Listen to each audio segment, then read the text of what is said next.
সকাল সকাল ঘুম থেকে উঠেই বারান্দায় এসেছি মামার সঙ্গে দেখা করার জন্য। মামার কি অবস্থা? মামা কি আজকেও রেগে উঠেছে নাকি মামার একটু রাগ কমেছে? ওরে আল্লাহ! মামার দিকে তো তাকানোই যাচ্ছে না। মামার দিকে তাকালে চোখেই দেখতে পারতেছি না। তাড়াতাড়ি করে ওখান থেকে চলে আসলাম। মামার এত রাগ দেখে আমার কাজ নাই। তাড়াতাড়ি আমি রান্নাঘরে গিয়ে রান্নাটা শেষ করে নিই। যেহেতু অনেক গরম দুপুরবেলা, সেজন্য সকাল সকালে রান্নাটা শেষ করে নেব। আর শরীরটাও বেশি একটা ভালো নাই। গতকাল রাত্রে প্রচুর পেট ব্যথা ছিল। সারারাত একটু ঘুমাতে পারিনি। সারারাতেই ছটফট করেছি। আর ওষুধ খেয়েছি, তারপরে একটু কমেছে, সেজন্য ভাবলাম আজকে সকালবেলা রান্নাটা করে নিই। আর দুপুরবেলা দেখা যায় অনেক গরম আর রোদ ওঠে, একদম ঠাস ঠাস করে লাগে রোদ মুখের দিকে। দুপুরবেলা এইখানে দাঁড়িয়ে থেকে একদমই রান্না করা যায় না, প্রচুর খারাপ লাগে। তো সেজন্য ভাবলাম আজকে শরীরটাও বেশি একটা ভালো নাই, সেজন্য ভাবলাম সকাল সকাল রান্নাটা সেরে নিলে সারাদিন একটু ফ্রি থাকতে পারবো। তো যাই হোক, রান্না বসিয়ে দিয়েছি আর বড় ছেলেকেও মাদ্রাসা পাঠিয়ে দিয়েছি। আমার বড় ছেলের মাদ্রাসা বন্ধ দেয়নি, কি একটা অবস্থা!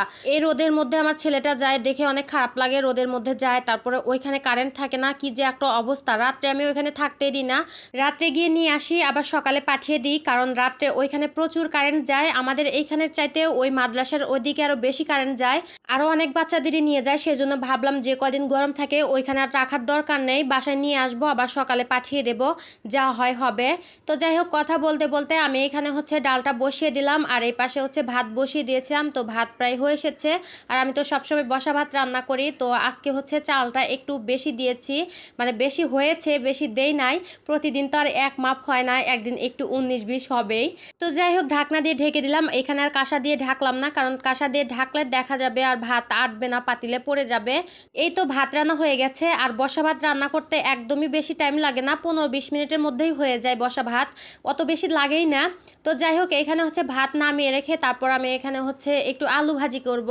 আলু ভর্তা করতে চাইছিলাম, কিন্তু আলু ভর্তা করব না, কারণ কালকে রাতে প্রচুর পেট ব্যথা করেছে। এখন যদি আমি শুকনা মরিচের ভর্তা খাই তাহলে আমার খবর আছে। আর এমনিতেই কিন্তু অনেক গরম, এর মধ্যে বেশি ঝাল খাওয়া একদমই উচিত না। তো আমি কাঁচামরিচ দিয়ে একটু আলু ভাজি করে নিলাম। আর দেখা গেছে ডাল রান্না করেছি, ডালের সঙ্গে আলু ভাজি খেতে কিন্তু অনেক মজা লাগে।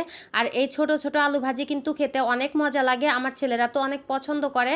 যাই হোক, একটু ঢেঁড়স ভর্তা করতে চাইছিলাম, তো সেটার আর টাইম নাই। ওদের আব্বু আবার বাইরে চলে যাবে, 7:30 বেজে গেছে। তো রান্না প্রায় হয়ে এসেছে, ওদের আব্বু আবার খাওয়া দাওয়া করে বাড়ি যাবে। তো এখন ঢেঁড়স ভর্তা করতে গেলে অনেকটা দেরি হয়ে যাবে, আর এখন ঢেঁড়স ভর্তা দিয়ে খাবেও না। সেজন্য ভাবলাম এখন এইটা দিয়েই খাক, দুপুরবেলা আমি ঢেঁড়স ভর্তা করে নেব। আর অল্প করে ভাত রান্না করে নিলেই হয়ে যাবে। তো যাই হোক, ডালটাকে আমি সুন্দর করে ঘুটনা দিয়ে নিয়েছি, আর ডালটা অনেক সুন্দর গলে গেছে।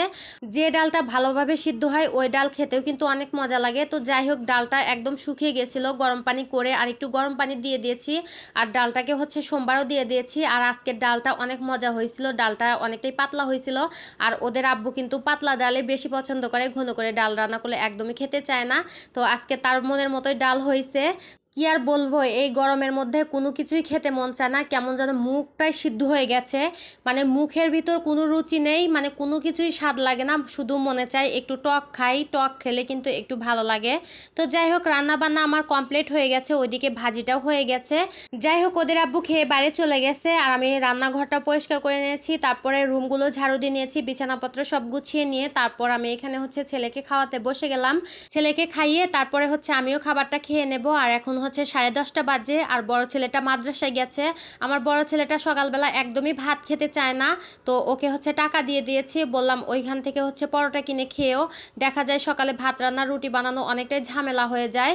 ওদের আব্বুকে অবশ্য আটা আনতে বলেছি আটা নিয়ে আসলে বেশি করে কয়েকটা রুটি বানিয়ে ফ্রিজে রেখে দেবো, 2টা করে ভেজে ভেজে দেবো, সেটাই খাবে। আর ওদের আব্বু তো একদমই সকালবেলা রুটি খেতে চায় না, মানে আমার হয়েছে অনেক ঝামেলা, একজন ভাত খাবে আর একজন রুটি খাবে। তো যাই হোক, আজকের ভিডিওটা এই পর্যন্তই।